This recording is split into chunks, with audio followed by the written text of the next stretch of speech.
안녕하세요. 오늘 저희는 당신께서 보내주신 자료들 가지고 예수님의 제자 야고보에 대해 좀 깊이 이야기 나눠보려 합니다. 네, 반갑습니다. 초기 기독교 역사에서 사실 빼놓을 수 없는 인물인데 때로는 베드로나 동생 요한에 비해서는 좀 덜 주목받는 느낌도 있고요. 그렇죠. 아무래도 기록상으로 등장 빈도가 좀 차이가 나니까요. 네. 그래서 오늘 그의 배경부터 예수님과의 관계, 또 삶의 어떤 결정적인 순간들, 그리고 이게 오늘날까지 어떻게 이어지는지 그 유산까지 쭉 따라가 보면서 이 야고보라는 인물의 중요성을 좀 명확히 해보는 게 목표입니다. 좋습니다. 야고보, 이 사람 과연 어떤 인물이었을까요? 예수님의 최측근, 그 핵심 그룹에 속했는데도 다른 제자들만큼 자주 전면에 나서지는 않아요?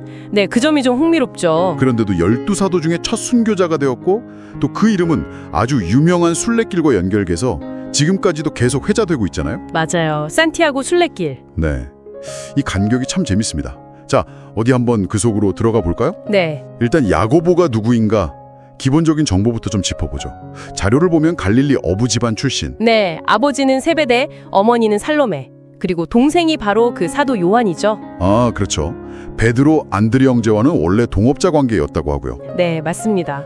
그리고 예수님이 부르셨을 때 동생이랑 같이 바로 배랑 아버지를 버려두고 따랐다는 점, 이게 인상 깊어요. 그렇죠. 그 즉각적인 순종.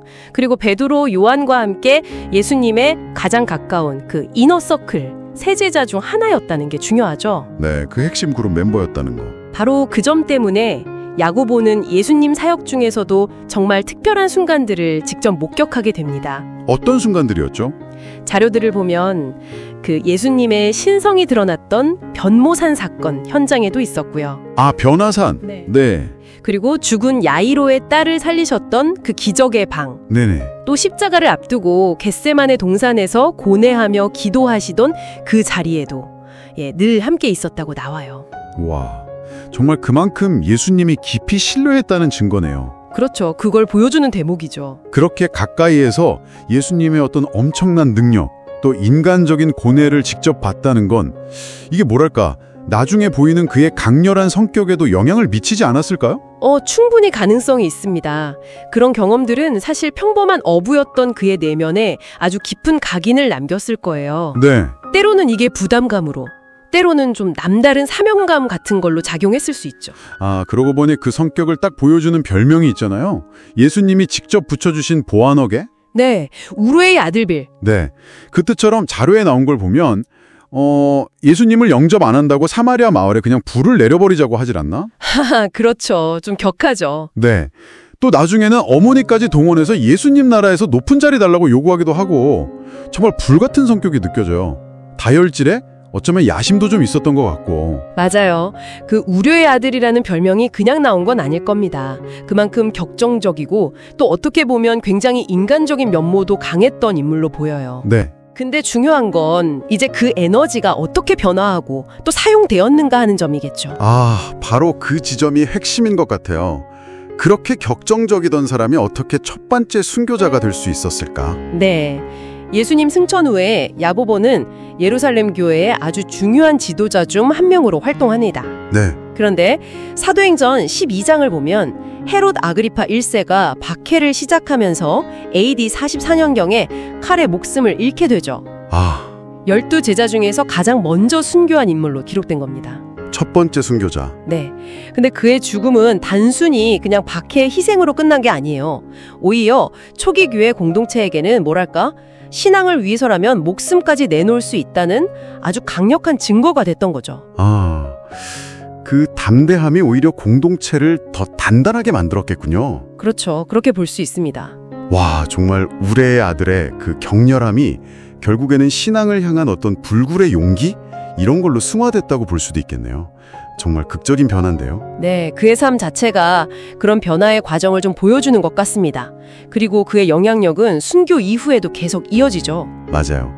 그 유명한 이야기, 자료에 따르면 그의 유해가 스페인의 산티아고 데 콤포스텔라, 거기에 안장되었다는 전승이 생겨났고, 네, 그렇죠. 이게 바로 그 세계적인 산티아고 순례길, 까미노 데 산티아고의 기원이 된 거죠. 맞습니다.